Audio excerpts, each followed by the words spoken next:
Kuwait மற்றும் பஹ்ரைனின் மீது Iran இன்னைக்கு ஒரு ஏவுகணை தாக்குதல் நடத்தியிருக்காங்க.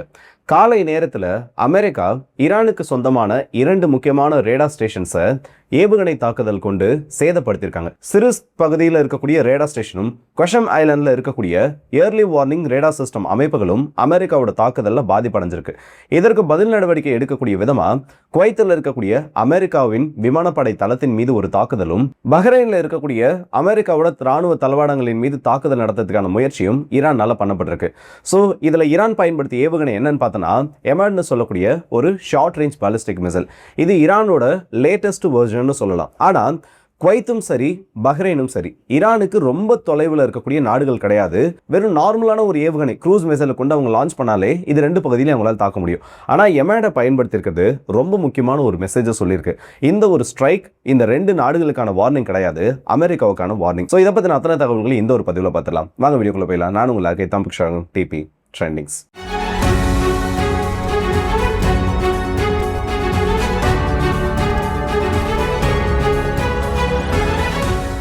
ஈரானோட ஃபாரின் மினிஸ்டர் அவர்கள் இன்னைக்கு ஒரு செய்தி குறிப்பை வெளியிட்டிருக்காரு. இன்னைக்கு அதிகாலை நேரத்தில் அமெரிக்காவோட விமானப்படை விமானங்கள் தொலைதூர ஏவுகணைகளை பயன்படுத்தி 2 இடங்களில் தாக்குதல் நடத்திருக்காங்க. ஒன்று சிரிஸ்க், இன்னொன்று கொஷம் தீவு. இந்த 2மே ஈரானுக்கு ரொம்ப முக்கியமான ஒன்று. ஏன்னா ஈரானோட லாங் ரேஞ்ச் ரேடார்ஸும் ஈரானோட ட்ரோன் ஃபிளீட், இந்த சி ட்ரோன்ஸ்னு சொல்லுவோம்ல, அது 2த்தையுமே பயன்படுத்தக்கூடிய இடங்கள்ல இந்த கொஷம் தீவு ஒரு முக்கியமான இடத்தை பிடிக்குது. ரேடார்களை பொறுத்த வரைக்கும் சிரிஸ்க்கும் ட்ரோன்கள் மற்றும் அதோட தலைமையகமா அண்டர் கிரவுண்ட் டனல்ஸ் எல்லாமே இருக்கக்கூடிய ஒரு பகுதியா இந்த கொஷம் தீவும் இருக்கு. இது 2த்துலையுமே கணிசமான அளவு பாதிப்பு ஏற்பட்டதா சொல்லியிருக்காங்க. இந்த ரேடார்ஸை பொறுத்த வரைக்கும் 3 இடங்கள்ல கொஷம் தீவுகளில் மட்டுமே ரொம்ப தொலை தூரத்திலிருந்து வரக்கூடிய டார்கெட்ஸை ட்ராக் பண்ணக்கூடிய அந்த லாங் ரேஞ்ச் ரேடார்ஸ் ஆனது 3 இடங்கள்ல பாதிப்படைஞ்சிருக்கு. இதை ரீபேர் பண்றதுக்கு இல்ல அதை ரீப்ளேஸ் பண்றதுக்கு குறைஞ்சபட்சம் ஒரு 40 நாட்களுக்கும் அதிகமான டைம் பீரியட் தேவைப்படும் சொல்லிருக்காங்க. சோ ஈரானை பொறுத்த வரைக்கும் அவங்களோட லாங் ரேஞ்ச் சர்வேலன்ஸ்ல இன்னைக்கு ஏற்பட்டிருக்கக்கூடிய பாதிப்பு ரொம்ப முக்கியமான ஒண்ணு. அதுக்கு பதில் நடவடிக்கை கொடுக்கிற விதமா எந்த பகுதியிலிருந்து அமெரிக்கா அவங்களோட விமானங்களை பயன்படுத்திருக்கான்னு பார்த்து குவைத்தின் மீதும் பஹ்ரைனின் மீதும் ஈரான் தாக்குதலை தொடுத்திருக்காங்க. குவைத்தை நோக்கி 5 பாலிஸ்டிக் ஏவுகணைகளும் பஹ்ரைனை நோக்கி 2 பாலிஸ்டிக் ஏவுகணைகளும் 11க்கும் அதிகமான ட்ரோன்களானது வீசப்பட்டிருக்கு. இது அத்தனையுமே இன்டர்செப்ட் பண்ணிட்டதா, அதாவது குவைத் மற்றும் பஹ்ரைனோட ஏர் டிஃபென்ஸ் சிஸ்டம் இது எங்கேஜ் பண்ணதுக்கு முன்னாடி அமெரிக்காவோட விமானப்படை உள்ள நுழைஞ்சு இந்த பாலிஸ்டிக் மிசைல்ஸை இன்டர்செப்ட் பண்ணிட்டதா சொல்றாங்க. ஆனா ஈரான் என்ன கிளைம் பண்றாங்கன்னா அமெரிக்காவோட விமானப்படை தளம் குவைத்தில் இருக்கக்கூடியது, அதை நாங்கள் டார்கெட் பண்ணிட்டோம், இதனால அந்த இடத்துல மெட்டீரியல் லாஸ் ஏற்பட்டிருக்குன்னு ஒரு சின்ன ஒரு நோட்ல சொல்லியிருக்காங்க. மெட்டீரியல் லாஸ்னா என்ன எக்ஸாக்டான பாதிப்புன்னு சொல்லல. ஸோ ஏதோ ஒரு பாதிப்பு அந்த இடத்துல ஏற்பட்டிருக்கின்றது மட்டும் ஈரானோட செய்திகள் மூலமா வெளியில வருது. இதுல இந்த டார்கெட்டை கூட நம்ம பெருசா பேச வேண்டாம். ஆனா இந்த டார்கெட்ல அவங்க பயன்படுத்தி இருக்கக்கூடிய இந்த பாலிஸ்டிக் மிசைல் முக்கியமான ஒண்ணு. ஏன்னா இதோட ப்ரொடக்ஷனை பார்த்தோன்னா கடைசி 2 வருஷங்களுக்குள்ள தான் இதை ரேம்ப் அப் பண்ணாங்க. ஸோ ஈரானோட ஆர்சனல்ல இருக்கிறதுல ரொம்ப ஒரு லேட்டஸ்ட்டாக அப்டேட் பண்ணப்பட்ட ஒரு மிசைல், இல்லை ஒரு டெக்னாலஜிக்கலி அட்வான்ஸ்டு மிசைல்னு சொல்லலாம். இப்போ இந்த 2 நாடுகளோட அந்த ஜியோ லொகேஷன்ஸை பார்த்தோன்னா 2மே ஈரானுக்கு ரொம்ப நெருக்கத்தில் இருக்கக்கூடிய நாடு. ஈராக்கோட சின்ன ஒரு கோஸ்டல் லைன் இல்லைனா குவைத்தும் ஈரானும் பார்டரை ஷேர் பண்ணக்கூடிய அளவுக்கு நெருக்கமாக இருக்கக்கூடிய நாடுகள் 2 பேருக்கு கடல் எல்லைகளானது இருக்கு. அதே மாதிரி தான் பஹ்ரைனுக்கும் இருக்கக்கூடிய கடல் எல்லையும். இப்போ ஈரானை பொறுத்த வரைக்கும் 500 கிலோமீட்டர் ரேஞ்ச் உடைய ஒரு ஏர் லான்ச்டு பாலிஸ்டிக் மிசைலையோ இல்லை ஒரு க்ரூஸ் மிசைலையோ ஃபயர் பண்ணியிருந்தாங்கன்னா அதுவே இந்த 2 தரப்புக்கும் போதுமானது அவங்க டார்கெட்ஸ் அடிக்கணுன்றப்போ. ஆனால் 2000 கிலோமீட்டர் செல்லக்கூடிய இந்த இமாட் ஏவுகணைகளை வீசினது இது பஹ்ரைனுக்கோ இல்லை குவைத்துக்கான ஒரு மெசேஜோ கிடையாது. அமெரிக்காவுக்கு அவங்க நேரடியாக என்ன சொல்லணும்னு நினைக்கிறாங்களோ அதற்கான ஒரு கிளியர் கட் வார்னிங்காக இதை ஃபயர் பண்ணியிருக்காங்க. ஏன்னா இந்த 2000 கிலோமீட்டர்ன்றப்போ ஆல்மோஸ்ட் மொத்த மிடில் ஈஸ்ட்டையும் அதோட டார்கெட்டிங் ரேஞ்ச்குள்ள இதனால கொண்டு வர முடியும். இது மட்டும் இல்லாமல் யூஎஸோட பேசஸ் எல்லாத்தையுமே இதில் பயன்படுத்தக்கூடிய அந்த வார்ஹெட் ஆனது மெனுவர் பண்ணக்கூடிய வார்ஹெட்னு சொல்கிறாங்க. எம்ஏஆர்வி தொழில்நுட்பத்தை கொண்டது. அப்படி இருக்கப்போ உன்னோட அத்தனை பேஸையும் என்னால் ஸ்ட்ரைக் பண்ண முடியுன்றதை ஈரான் இந்த இடத்துல கிளியர் கட்டாக பேச ஆரம்பிச்சிருக்காங்க. இல்லைனா இதை அவங்க பயன்படுத்தியிருக்கான ஒரு அவசியமும் கிடையாது. இன்னொரு கோணத்திலையும் நம்மளால் இதை யோசிக்க முடியும். ஏன்னா ஷார்ட் ரேஞ்ச் மிசைல்ஸ், க்ரூஸ் மிசைல்ஸ்ல இருந்து ஏர் லான்ச்டு பாலிஸ்டிக் மிசைல் வரைக்கும் ஈரான் அதோட ப்ரொடக்ஷன்ன்றதை இப்போ ரேம்ப் அப் பண்ண ஆரம்பிச்சிருக்காங்க. இப்போ நடந்த யுத்தத்தில் எந்த அளவுக்கு இது அவங்களுக்கு கை கொடுத்தது, பக்கத்தில் இருக்கக்கூடிய நாடுகளை எப்படி ஹெவியாக அடிச்சாங்கன்றது தெரியும். அப்போ அதோட ஸ்டாக் பைல்ஸை டெப்ளீட் பண்ண வேணாம். அதனால இதோட தீவிரத்தை காட்டுறதுக்காக வெறும் இந்த மாதிரி இப்போ பார்த்தோன்னா மொத்தமாக 7 மிசைல்ஸ் தான் ஃபயர் பண்ணியிருக்காங்க. இதே அவங்க ஷார்ட் ரேஞ்ச் மிசைல்ஸை ஃபயர் பண்ணா ஒரு 15ல இருந்து அந்த மாதிரி அந்த எண்ணிக்கையில் பயன்படுத்த வேண்டிய ஒரு தேவை இருக்கும். அப்போ அதை சேவ் பண்ணுறதுக்காகவும் இதை பண்ணியிருக்கலாம். அப்படியும் இல்லையா, இதில் 3வது ஒரு சூழ்நிலை இருக்கு.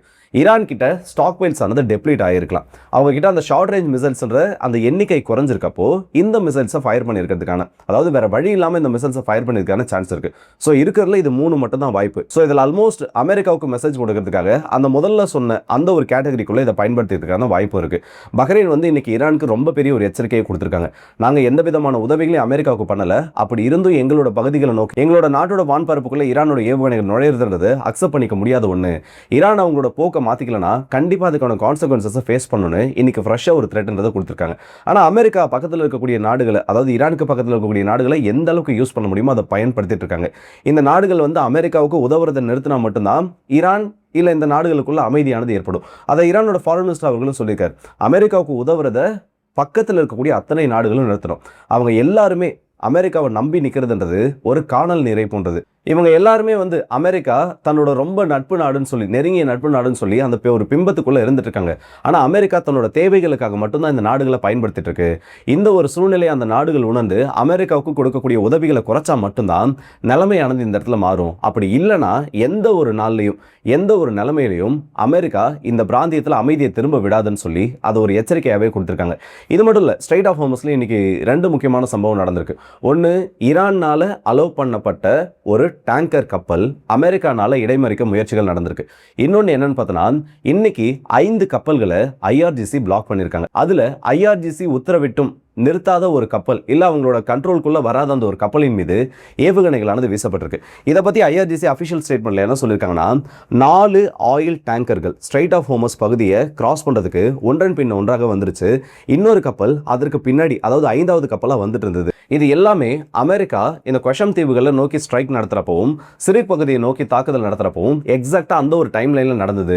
ஸோ இந்த ஒரு ஸ்ட்ரைக்ஸை நடத்திட்டு அதோட கவர்ல இந்த கப்பல்களை தாண்ட வைக்கிறதுக்கான முயற்சிகளை பண்ணியிருக்காங்க. ஆனா இந்த டைம்ல நாங்கள் அதை இடைமறிச்சது மட்டும் இல்லாம முதல்ல அந்த கப்பல்களுக்கு வார்னிங்கிறத கொடுத்தோம். அப்படி இருக்கப்போ அந்த கப்பல்கள்ல 4 கப்பல்கள் அந்த வார்னிங்னால நிறுத்தப்பட்டுச்சு. ஒரு கப்பல் மட்டும் நிறுத்தாம ஸ்ட்ரைட் ஆஃப் ஹோர்மஸ் பகுதி, எந்த ஒரு ஜோனை நாங்கள் ரெட் ஜோனா அறிவிச்சிருக்கோமோ அந்த ஒரு பகுதியை நோக்கி வேகமா வர ஆரம்பிச்சது. ஸோ அந்த கப்பலை நோக்கி நாங்கள் எங்களோட சில ட்ரோன்ஸையும் சில மிசைல்ஸையும் ஃபயர் பண்ணோம். அதுல ஏற்படுத்தப்பட்ட இம்பாக்ட்னால அந்த கப்பலானது டேமேஜ் ஆகியிருக்கு. கூடிய சீக்கிரத்தில் அந்த கப்பலை நாங்கள் போர்ட் பண்ண போறோன்ற மாதிரி ஒரு ஸ்டேட்மெண்ட்ல சொல்லியிருக்காங்க. ஸோ அமெரிக்கா முக்கியமான ஏதோ ஒரு நிறுவனத்துக்கு, எந்த கப்பல் நிறுவனம்னு அது தெரியல, அதுக்கு உதவிகள் பண்றதுக்காக இந்த ஒரு ஸ்ட்ரைக்கை பண்ணிட்டு அதோட ஷேடோவில் இந்த கப்பல்கள் ஆப்ரேட் ஆக வைக்கலாம் ட்ரை பண்ணியிருக்காங்க. ஆனால் அது இப்போ மாட்டிக்கிச்சு. அதோட விளைவா ஒரு கப்பல்ன்றது மாடரேட் டேமேஜ்ன்றது இந்த இடத்துல வாங்கியிருக்கு. ஸோ ஸ்ட்ரைட் ஆஃப் ஹோர்மஸ் இப்போ வரைக்கும் கிளியர் ஆகல. நம்ம ஊர்லாம் பார்த்தோன்னா பெட்ரோல் விலை தொடர்ந்து ஏறிக்கிட்டே இருக்கு. 108 ரூபாய் கிட்ட நெருங்கிருச்சு. பாண்டிச்சேரிலாம் பார்த்தோன்னா 104 அந்த ஒரு ரேஞ்சில் நிலவிட்டு இன்னும் மற்ற பகுதி, கேரளா போன்ற பகுதிகள்லாம் இன்னும் பிரைஸ் இன்க்ரீஸ் ஆகும். ஏன்னா ஒவ்வொரு ஸ்டேட்டோட அந்த ஒரு டாக்ஸ் சிஸ்டம்க்கு ஏற்ற மாதிரி இந்த ஸ்ட்ரைட் ஆஃப் ஹோர்மஸ் ஓப்பன் பண்ணப்படலைன்னா நமக்கும் கிரைசிஸ் வரும். அது எப்போ வரும்ன்றது தெரியல. உடனடியாக வரலனாலும் அதோட ஹீட்ன்றதை இப்போ நம்ம கொஞ்சமாக ஃபீல் பண்ண ஆரம்பிச்சிருக்கோம். ஃபியூவல் ப்ரைஸஸ்லாம், குறிப்பாக டீசல் விலையெல்லாம் ஏறுறப்போ சின்ன சின்ன பொருட்கள்லேருந்து எல்லாமே இந்த இடத்துல விவசாய பொருட்கள்லேருந்து கன்சியூம் பண்ணுறவங்களுக்கு, விவசாயிகளுக்கு ஏறினாலும் கன்சியூம் பண்ணுறவங்களுக்கு அதோட ரேட்ன்றது ஏற ஆரம்பிச்சிடும்.